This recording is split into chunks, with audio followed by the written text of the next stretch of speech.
Welcome to the Wally Show Aftercast. All the things we did not get to during the show today. Usually I go first with new stuff, and Betty does some least of these that we didn't get to. We're going to flip the script today because mine's kind of political, and I feel like working my way into it. And I know that Betty and Gavin sometimes like, politics right out of the gate. So let's start with yours, Rock. I appreciate that. Yeah, mine is about... Oh, wow. I wrote the whole story about her and then didn't get her. Didn't write down her name, but it's Christina Applegate. Oh, yeah. Okay, so she's 50 years old. You know her from Married with Children and maybe Anchorman. Yeah. But she was recently diagnosed with multiple sclerosis. And I don't know much about it. I just know that I think it's the same thing that Selma Blair, I believe, has that too. She got diagnosed with as well. But so Christina Applegate, she was in the middle of making the third and final season of Dead to Me, which is, I haven't seen it, some show on... is it Hulu? It's on Netflix. Netflix, okay.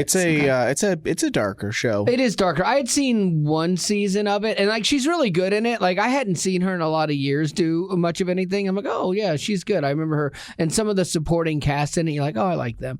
Yeah, yeah. So since she was recently diagnosed with MS, she said, "quote There is no better," meaning like there's no way of getting better. Yeah. She said, "But it was good for me. I needed to process my loss of my life, my loss of that part of me. So I needed that time. Although it's not like I came on the other side of it like, woohoo, I'm totally fine. No, I'm never going to accept this. I'm pissed." See, I appreciate the honesty in that because there are a lot of people that they'll go through something really bad and they'll be like, you know what, if I could, you ask them, well, what would you change? Would you change a thing? No, I wouldn't change a thing. I just enjoy this sickness, Right. And you're like, part of me is like, wow, are you really that like evolved, as a human? Yeah, or I don't are you think just it's telling evolved. yourself that? I think it's you. That's all you're left with. You are either left with being pissed and mad and you're just done and giving up all hope, or you find some kind of hope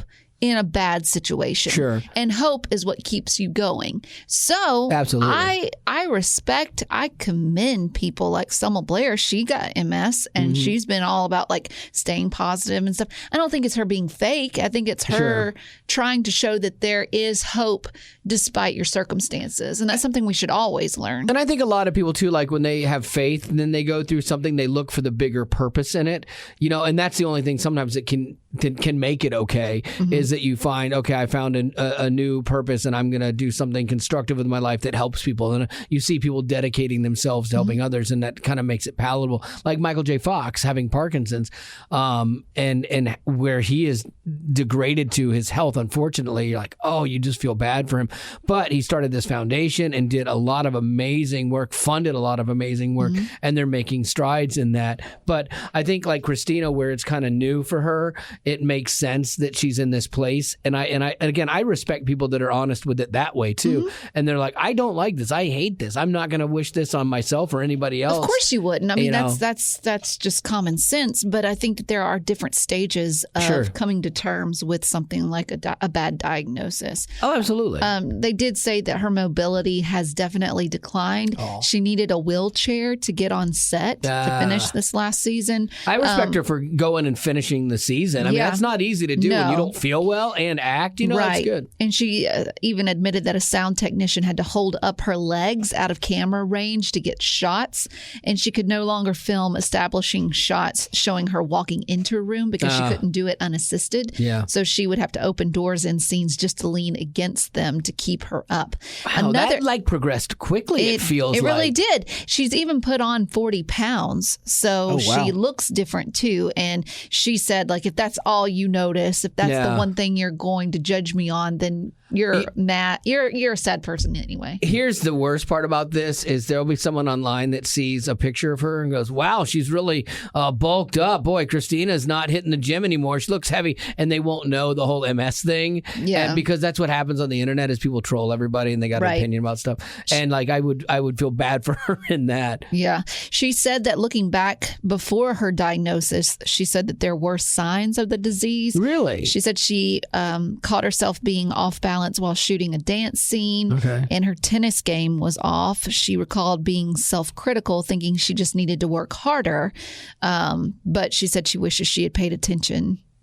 But what can you do? Yeah, I mean, they're at that point where it's still not no cure for it yet. And sadly, she works in the entertainment industry, and there it is very important, sadly, about how you look. And so with her gaining that weight, it's not fair, but women are put to a stricter standard, and that's not going to be helpful for her. And also, too, she's going to now be walking with a cane or using a wheelchair, and she's only 50 years old. I know.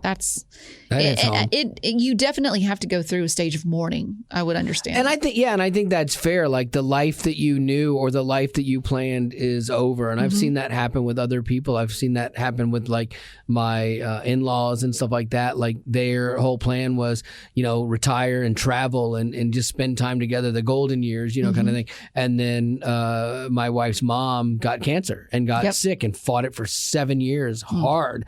But then that dream was gone, and so you have to come to terms with that. And I guess everybody comes to terms with stuff like that differently, and some people come to terms with it quicker. I have a feeling she'll probably, once she gets past this point where she's out of the anger, because it's like grief. You've got stages that you go through, and she'll get to that point where she has to find something redeeming in it, and she has to find some kind of purpose in it. And usually that's to help others, or else, you will become hopeless. And when you get to hopelessness, you get to being despondent, and that's where bad things really happen. Yeah, and I was looking to see, does MS, is it fatal? And it says that it's not, but complications may arise from severe MS. Right. Such as chest or bladder infections or swallowing difficulties. Yeah. The average life expectancy for people with MS is around 5 to 10 years lower than average. That's where I was always surprised. Yeah, and it basically takes away your mobility, and so you live a harder life for sure.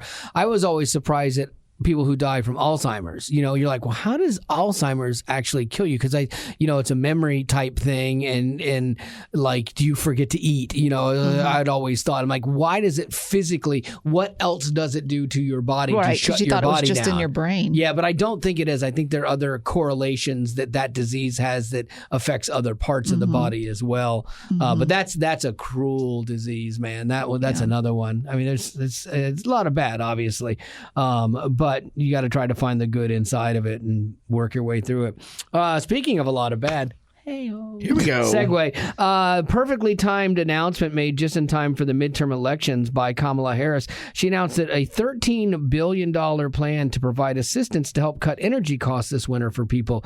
Like, everything's gone up, gotten more expensive, and once again, the government is coming to the rescue. Yay!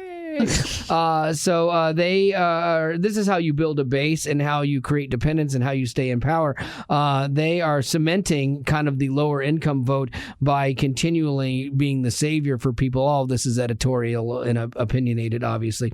And they're in the process of building a culture of non-self-reliance, but on government reliance. So in addition to covering, some upgrades for people for cost-effective, energy-efficient repairs, which I get. Like, they've been trying to do that for years. Buy this Energy Star water heater and, stuff like that. But now they're actually going to cover home heating costs this winter for people and unpaid utility bills.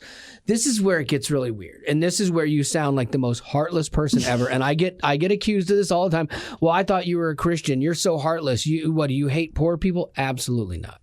Absolutely not. Do you want people to freeze this winter? No, I do not. I would prefer that never happens to anybody. Then why don't you just give them everything? Ding, ding, ding, ding, ding. That's the problem. You can't do that. It's not. It's not healthy for the society as a whole. Like, to become a socialism state. Like, it's not healthy. Socialism has never worked in the history of our world. Socialism and communism have never worked. Why would we go down this road? And that's where they are pushing us. The Dems are pushing us towards that consistently. Bernie Sanders is an unapologetic socialist, and so as they keep dancing closer and closer to that line, you're creating dependence on a government where you should be having dependence in your families. You should be having dependence in your churches and in people in your community. If you need help, everybody needs help at some point in time, and I get that. But it's like you're looking to the wrong people for help, because these people, it's always about them staying in power. That's all that this ever is. And I don't care what party you're in. Whichever party's in control, it's always that party trying to do what they want to do to stay in control, because that's how they make a living and that's how they have cush lives. And so they have two different ways going about it, the Dems and the Republicans, but each is trying to stay in power. And so like I understand that, but boy, this gets really, really, really messy. And so my example on this, though, it's like go after the people that are gouging. Go after companies that are gouging. Change it there. Release your oil reserves and fight OPEC, and so we're not paying $4 at the pump anymore. We have the oil reserves. Do it.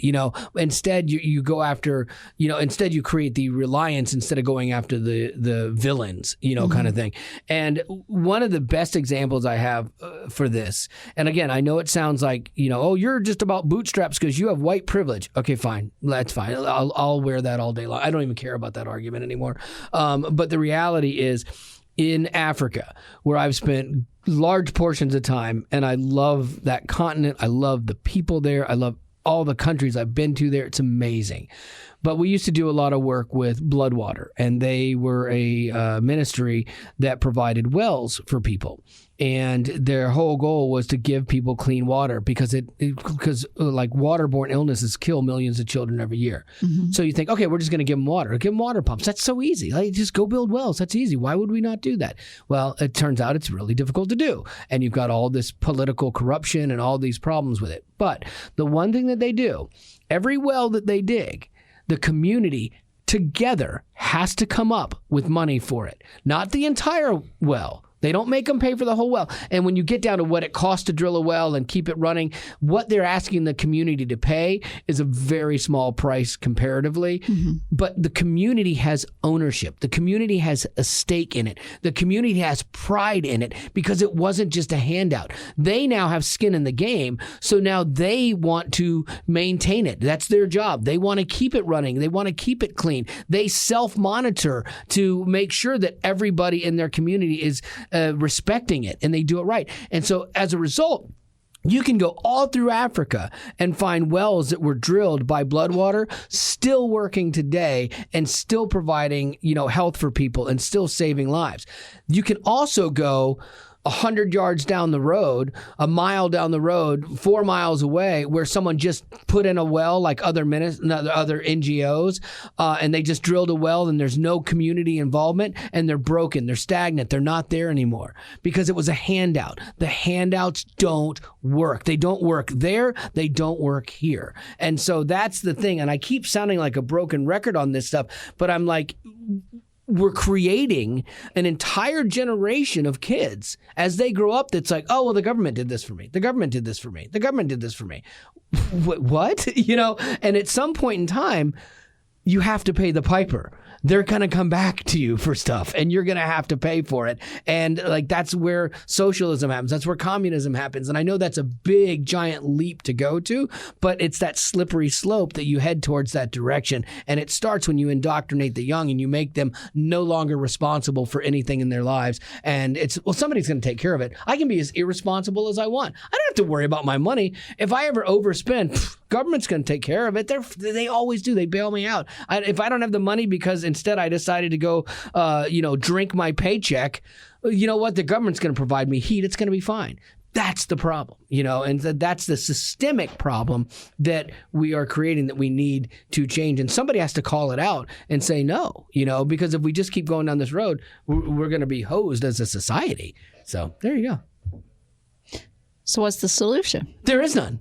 No, the solution is less government. The solution is stop the handouts. The solution is we as people need to be better in our own communities. We as people, gosh, we got to get better at our families. We have so many broken families because we make so many bad decisions, and we have so many broken families as a result of that we have kids that are just lost in the mix of this, and we don't have those connections with family. We don't, when we're in trouble, we don't have people we can go to because we've fractured all of our relationships. So if to me, the long-term solution, honestly, is returning back to God. We've turned our backs on God. So the long-term solution that people don't want to hear is get right with God as a people, and come back to the principles and the faith that, have become distorted by liberal thinking over the years, and get back to that and take care of ourselves again in the church like we're supposed to. If we were doing that, our world would look very differently. So there you go. That's my solution. If you guys can work on that today, that'd be great. Oh, no.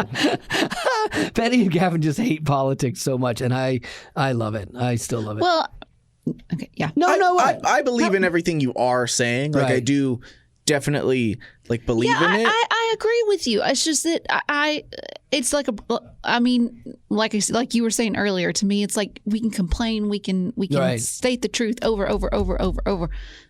Okay. Yeah, but it seems like it doesn't change anything. But the reality is if you don't make people rethink about things and you don't remind people of things, it does go downhill, and it does go down fast. I think that being able to model what it looks like to be a community that takes care of each other, I think is something that the church can do a very good job of. And I think that our church, for example, up in Nashville, we're in this outright neighborhood, and we try our very best to do activities that include the neighborhood. And we try to reach out to these people to say, hey, here's a solution for maybe the need that you have, whether it's Right.